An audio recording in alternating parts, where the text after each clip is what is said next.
It was a quiet Friday afternoon at my lake cabin in northern Minnesota, the kind of day where the only sound was the gentle lap of water against the dock and the occasional loon call.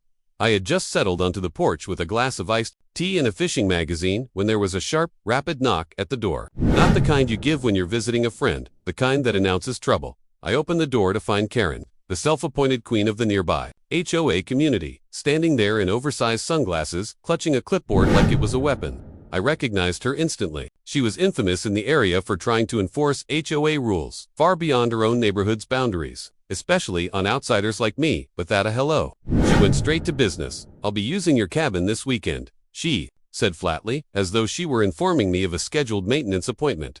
"Excuse me," I replied, stunned. Karen's explanation was as absurd as it was entitled. She had family visiting from out of state. Her lakefront rental had fallen through, and since my cabin was just sitting here unused, she had decided it was only fair she take it for the weekend. I let out a slow breath and tried to keep my voice calm. "Karen, this is my home. I'm not renting it out, especially not to someone I barely know." Her lips tightened. "Don't be ridiculous. I'm on the HOA board. This is community property in spirit, if not on paper. We look after each other." I shook my head. "We're not even in the HOA. My cabin is on private land. It's mine. You have no say in what happens here." She stared at me like I had just kicked her dog. "You're making a big mistake. I've done a lot for this community, and you're about to be labeled as difficult." Then, without another word, she spun on her heel and marched back to her golf cart, tires crunching on the gravel. I thought that was the end of it. I was wrong. 2 hours later, Karen was back, this time with a stack of printed HOA community courtesy notices. She slapped one against my doorframe and announced loudly enough for the loons to hear, "You're in violation of multiple community guidelines including improper property utilization." I blinked at her. "Karen, my cabin is outside HOA jurisdiction. You can't find me, you can't cite me, and you certainly can't take my home." Her jaw twitched. "Oh, you'll see about that." I didn't know what she meant yet, but the storm was coming. The next morning, I woke to the sound of voices outside. I peeked through the blinds to find Karen and 2 HOA board members pacing in my driveway. One held a tape measure, the other, a camera. They were documenting my supposed violations, peeling paint on the dock rail, a canoe stored upside down in the yard, and my personal favorite, dock angle, improperly aligned with shoreline aesthetic. I stepped outside. "Can I help you?" Karen smiled like a cat that had cornered a mouse. "We're gathering evidence for when the sheriff arrives." I laughed. "The sheriff? For what, not lending you my cabin?" She didn't answer, but 15 minutes later, I heard the sound of a police SUV rolling up the gravel road. 2 deputies stepped out, clearly unsure what they had been called into. Karen practically skipped toward them. "Officers, thank you for coming. This man is refusing to allow community access to a shared property." The taller deputy turned to me. Double quotes, "Sir, is this property yours?" I handed him my deed and driver's license. He glanced at them, then looked back at Karen. Double quotes, "Am I single quotes M? This is his private property. You can't just take it for a weekend." Karen's smile faltered. "But he's not using it right now." The second deputy rubbed his temples. "That's not how property ownership works, ma'am." When the officers refused to remove me, Karen completely lost it. She started yelling about corruption, favoritism, and outsiders ruining our lake. She accused the deputies of taking bribes and me of hoarding community resources. The deputies tried to calm her down, but she only got louder until one finally warned her, "Ma'am, if you don't lower your voice, you'll be cited for disorderly conduct." Karen's face went crimson. "I am the law around here," she screamed. That was the moment one deputy calmly reached for his notepad. In the end, Karen didn't get my cabin. Instead, she got a written warning and a reputation even worse than before. Word of her meltdown spread through the area like wildfire, and suddenly she was the one being labeled as difficult. That weekend, I enjoyed my peaceful lake view. No Karen in sight, sipping iced tea with the satisfying knowledge that my cabin was still mine. It was one of those golden Minnesota afternoons where the sunlight looks like it's been poured straight from a honey jar. The lake shimmered, the dock groaned softly under the weight of a lazy breeze. And I was finally relaxing after a brutal work week. Then came that knock. Sharp, rapid, not polite. The kind of knock that carries a message. "I own you. Or at least I think I do." I set down my iced tea, already feeling the calm drain from me. When I opened the door, there she was. Karen. Hair teased into a perfect helmet. Large sunglasses hiding eyes that I knew were sizing up everything from the brand of my porch chair to the dust on my welcome mat. In her hand, a clipboard, the holy relic of HOA power trippers everywhere. Without a single greeting, she launched into it. "Karen, so I'll be needing your cabin this weekend." I blinked. "I'm sorry. You'll be what, Karen?" "Using it. My sister's family is visiting, and the lake house we booked fell through." This place is just sitting here empty most of the time, and you don't seem like the kind of person who'd let the community down. The sheer audacity almost made me laugh. Me, Karen. This is my home. It's not for rent, and I'm certainly not handing it over because your plans fell through. She tilted her head like she was talking to a stubborn toddler. Karen, don't be silly. I'm on the HOA board. That means I'm responsible for keeping things fair for everyone, and it's only fair that people actually use their lake properties instead of letting them rot. I took a deep breath, trying not to match her attitude. Me, we're not even in the HOA, Karen. My cabin's on private land. You have no authority here. Her lips twitched into a tight, controlled smile, the kind that says you just made an enemy. Karen, oh, I have influence, and I'd hate for that to turn against you. This community thrives on cooperation. You're refusing me, that's not a good look. She stepped back, as if to leave, then leaned in one last time. Karen, I'll give you some time to reconsider. Don't make me escalate this. She climbed into her golf cart and sped away, gravel crunching beneath the wheels. I told myself that was the end of it.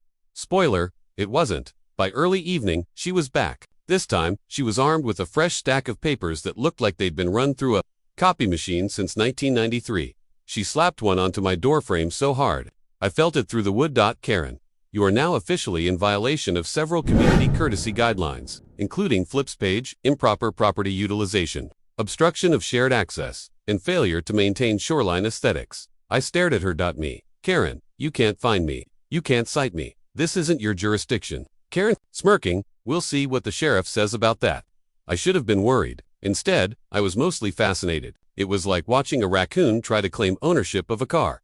Saturday morning, I woke to the sound of voices, and not the good kind. Through my blinds, I spotted Karen, clipboard in hand, flanked by 2 HOA board members, Jim, the official enforcer, and Denise. The silent note, taker. Jim was using a tape measure on my dock. Denise was photographing my upside-down canoe, like it was a crime scene. Me, good morning. What exactly are you doing? Karen grinned. Karen, gathering evidence for the sheriff. We need to prove you're not maintaining your property to community standards. Me laughing.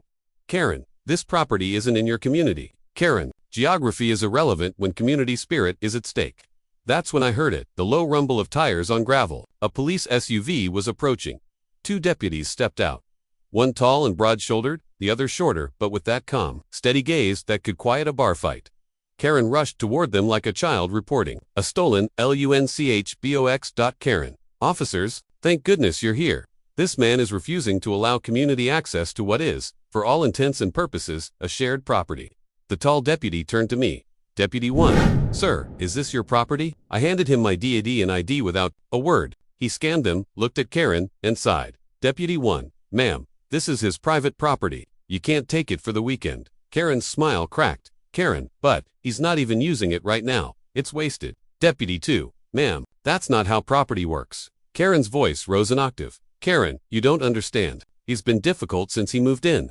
He's ruining the community dynamic. This isn't about ownership, it's about fairness. The deputies exchanged a glance. Deputy 1, ma'am, unless there's an actual crime here, we're going to have to ask you to leave. Karen's face flushed deep red. Karen, I am the law around here. You think you can protect him just because he's flashing papers at you. This is corruption. The shorter deputy pulled out his notepad. Deputy 2, ma'am, I'm going to have to warn you. Continue like this and you could be cited for disorderly conduct. Karen froze for a moment, lips pressed so tightly they almost disappeared. Then she snapped. Karen, fine, but everyone will. No, you're siding with outsiders. She stormed off, nearly tipping her golf cart as she sped away. The deputies lingered, just long enough to reassure me. Deputy 1, you shouldn't have any more trouble from her, but, just in case, keep your phone handy. Sure enough, news of Karen's meltdown spread faster than gossip at the local diner. By Monday, she wasn't the feared HOA enforcer anymore. She was the butt of every joke. And me, I spent the rest of the weekend in peace, iced tea in hand, watching the lake shimmer. No knocks, no clipboards, no Karen. The morning after the meltdown, I found an envelope stuffed in my mailbox. It was written in blocky capital letters, unsigned, and printed on HOA letterhead. Letter, as per community emergency housing guidelines, you are hereby instructed to vacate the premises for temporary occupancy by approved residents. Failure to comply will result in legal action. I knew immediately it was from Karen. The emergency housing guidelines weren't real, and the HOA letterhead was laughable, considering they had no authority here. But the sheer gall of sending it made me grin. I pinned it to my fridge, like a trophy. That afternoon, I heard the sound of metal scraping gravel. When I stepped outside, my jaw nearly hit the porch. Karen had parked her golf cart sideways across my driveway, along with 2 folding lawn chairs and a temporary community checkpoint sign. Me. Karen, move your cart. Karen. Can't. This is an access control measure. We need to make sure people aren't misusing lake property. Me. Karen, that's trespassing. Karen, smirking. Only if you can prove I'm not acting on behalf of the community. 5 minutes later, she moved, but only after I started taking pictures of her setup. Word traveled fast at the diner in town. By Tuesday, I overheard whispers Karen had been telling everyone I was hoarding property, letting it fall into dangerous disrepair, and refusing to help the less fortunate. One guy even asked me at the bait shop, "Hey, is it true you've got black mold and broken wiring up there?" I laughed. Me. Nope, but thanks for confirming Karen's still working overtime. 2 days later, a white van pulled into my driveway. 3 men in matching neon shirts hopped out, carrying TOOLBOXES. Me. Can I help you? Foreman, we're here for the dock inspection. HOA sent us. I grinned. BH, interesting. This property isn't in the HOA. They exchanged awkward glances. Foreman, then I guess someone's wasting our time. When I asked who ordered them, the foreman mumbled, lady named Karen. I paid their gas money and sent them off with donuts. Friday night, I noticed a strange glow outside. Karen had set up floodlights on the edge of her own property, pointed directly at my cabin. It was so bright my living room looked like a police interrogation room. I walked over. Me. Karen, turn them off. Karen, they're for community safety. Don't like it? Put up better curtains. I called the sheriff. He came out, had a word with her, and 15 minutes later, the lights went dark. A week later, I found a neon orange paper taped to my door. Notice of eminent domain seizure. By order of Lake Community Authority. It was filled with legal jargon, clearly copied from Google. No signatures, no dates. And the Lake Community Authority. Not real. I saved it, thinking it might come in handy. One night, around 11 p.m., I heard footsteps on my porch. I flicked on the outside light just in time to catch Karen tiptoeing away. In her hand, a camera. She'd been trying to photograph my interior through the windows. Me. Karen, do you realize how illegal this is? Karen, shrugging. Public oversight isn't illegal. Me. On private property, it is. I sent that little tidbit, along with the photos from my security cam, straight to the sheriff. By now, the sheriff's department knew Karen by name. Deputy 2 stopped by one morning. Deputy 2, look, she's pushing it. If she steps on your property again, call us. We've got enough documented to file harassment charges. I nodded, grateful but also curious how far she'd go before hitting the wall. The next HOA meeting was open to the public. I showed up, sat quietly in the back, and listened as Karen began her rant about selfish property owners. Then I stood up. Me. Quick question. How many of you know that Karen tried to illegally seize my cabin? Or that she called the cops to have me removed? Or that she's been leaving fake notices on my door? Silence. Eyes darted toward Karen. She stammered, called me a liar, but when I held up the fake legal notice and the neon letter, the room erupted. The sheriff came knocking the next day for her. Turns out, the fake legal documents and nighttime trespassing crossed the line into criminal harassment. Karen got a court date, a restraining order, and a very public dose of humiliation. That weekend, my cabin was peaceful again. The only sound was the lake, the loons, and the faint memory of a woman who thought she could take what wasn't hers, and just for good measure. I had a new sign made for my porch. Private property, not for HOA use. 2 weeks after the restraining order, I got a letter from the county inspector's office. According to the complaint, my cabin was unsafe for habitation and contaminating the lake. The inspector showed up, clearly embarrassed. Inspector, we got a report. Honestly, I've seen this before, some neighbor trying to cause trouble. He walked through the place, checked the water, then laughed. Inspector, you're cleaner than half the vacation rentals around here. Whoever sent this is wasting everyone's time. I didn't even need to ask who sent it. I discovered Karen had started a Facebook group called Protect Our Lake, where she posted blurry zoomed-in pictures of my cabin with captions like abandoned, neglected, dangerous. She even claimed mysterious smells were coming from my dock. I took a screenshot of every post, evidence for the growing file I was keeping. One afternoon, a real estate agent knocked on my door. Agent, hi, I'm here for the property showing. Me showing, I'm not selling. The agent looked confused. Agent, oh, well, someone named Karen listed it as a motivated seller. I laughed so hard I nearly cried. Then I handed the agent a copy of the restraining order and suggested she send Karen the bill for her wasted time. A wildlife officer appeared one morning, saying he'd received an anonymous tip that I was harboring invasive species. Apparently, my goldfish pond was a threat to the ecosystem. He took one look, chuckled, and said, "Wildlife officer, this is the cleanest ornamental pond I've seen all season. Someone's playing games with you." Guess who? Out of nowhere, Denise, the silent HOA board member who'd been with Karen during the dock measurement stunt, showed up at my cabin. Denise, look, I can't stand her anymore. She's making all of us look bad. If you want proof of everything she's been doing, I've got emails, meeting notes, even a voice recording. It was like striking gold. Denise handed me a flash drive, and my evidence file doubled in size overnight. The next HOA meeting was chaos. Denise and I sat quietly until Karen began another tirade about outsiders hoarding property. Then Denise stood up and played the recording. Karen, admitting she made up violations, sent fake letters, and even planned to drive him out by any means.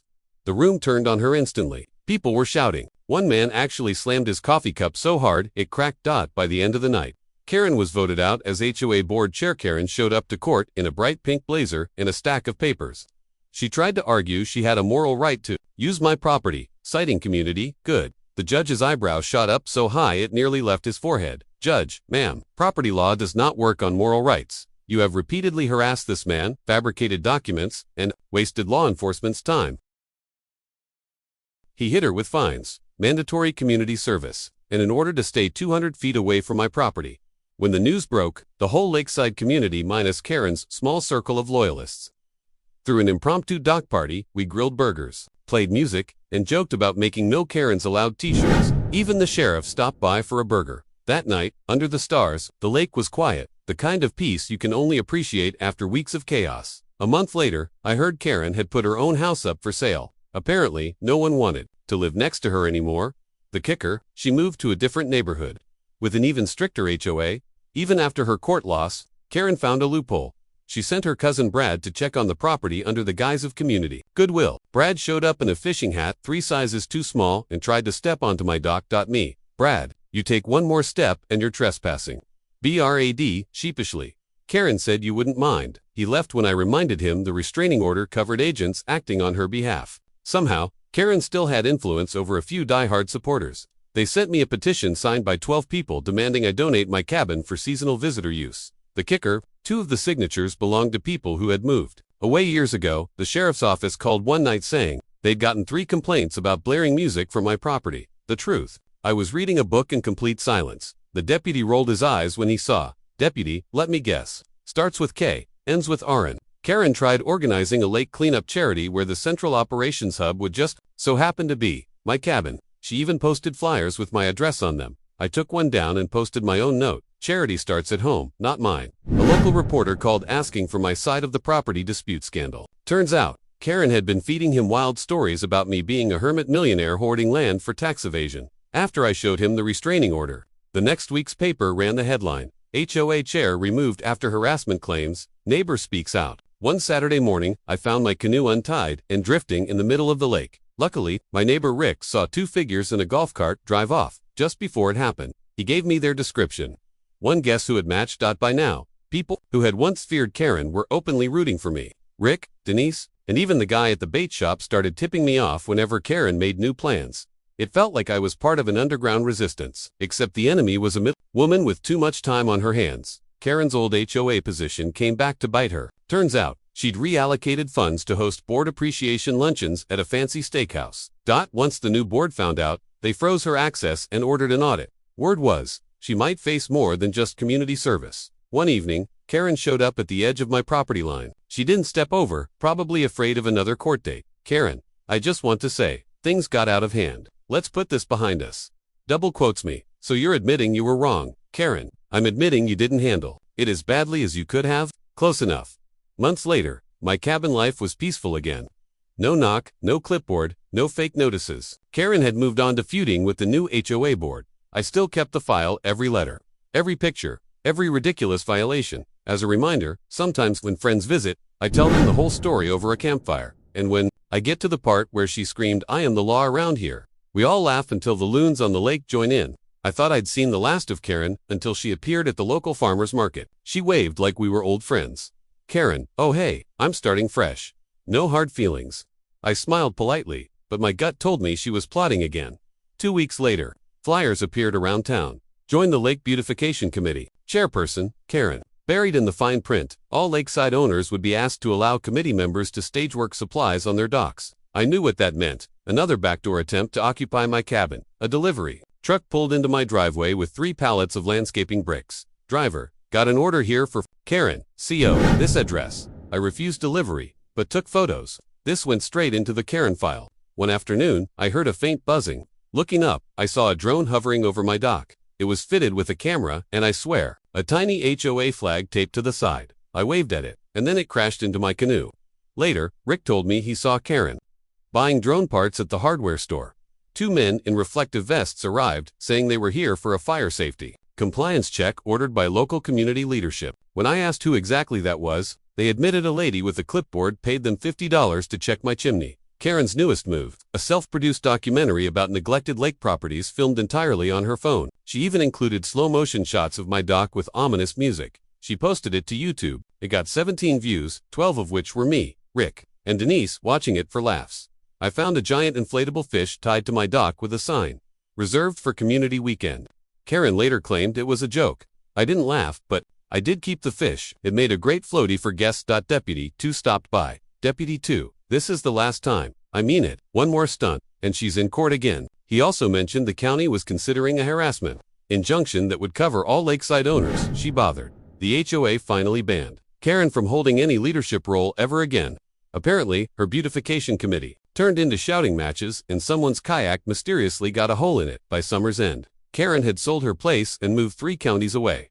The lake was peaceful. My cabin was safe. And the Karen file was thick enough to fill a small binder. A perfect conversation piece when friends came over. Every now and then, I'd hear a loon call echo across the water and think, that's the sound of freedom. Months after she moved away, a postcard arrived in my mailbox. Greetings from Silver Pines HOA. Bet you miss me. It had no return address. The handwriting, 100% Karen. Rick called me one morning, RICK. You're not gonna believe this. She's back in the county, looking at properties. Sure enough, the realtor confirmed someone very particular had been asking about waterfront rentals and wanted to know which ones were soft on guest rules. At the next town council meeting, I saw her in the back row wearing a wide-brimmed hat and sunglasses indoors. She bolted the second she spotted me. A new weekend glamping site opened down the road. 2 weeks later, the owner complained about a guest demanding special lake access and claiming she was working on behalf of the lakeside owners. I didn't even need to guess who it was. Flyers went up. Lake cleanup benefit, hosted by Karen. Problem, she had no permits, no support, and the benefit involved taking over random docks to stage cleanup supplies. Deputy D shut it down within an hour. Karen created a Facebook page, Make Our Lake Great Again, filled with heavily filtered photos of my dock and captions like, this could be a community space. If some people weren't selfish, for a week straight, I got anonymous calls asking if my cabin was available for short-term rental. The kicker, they all started with, hi, Karen gave me your number. The county clerk called me in. Clerk, we got a complaint about your dock being a public hazard. From someone named Anonymous. The form had Anonymous written in purple glitter pen. At the annual lake festival, she cornered me at the lemonade stand and loudly accused me of ruining the spirit of the lake. Dozens of people just stared until Rick walked over, handed me a corn dog, and said, you're doing great, buddy, don't engage. Deputy 2 personally handed her a legal notice. Any further interference with lakeside owners will result in immediate arrest. She looked around, spotted me watching, and mouthed, this isn't over. And deep down, I knew it wasn't.